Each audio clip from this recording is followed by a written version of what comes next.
Hello viewers, welcome to IT System Admin and Information Technology Learning Tutorial channel for you.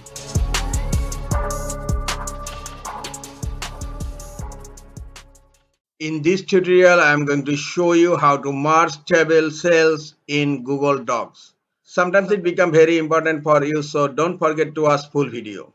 To merge table cells in Google Docs, go to your Google Docs and open the table. And here in my table, I am going to merge cell.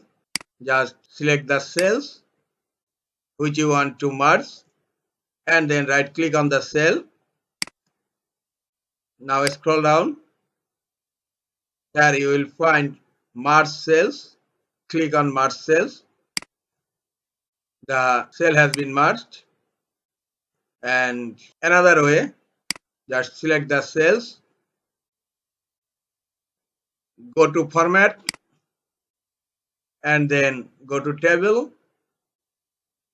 And here scroll down.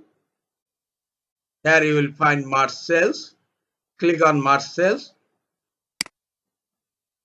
And look, the cells are merged into a single cell. This is the easiest way to merge table cells in Google Docs. This is all for today. Hope this tutorial is helpful for you. Keep watching for next tutorial. Thank you very much.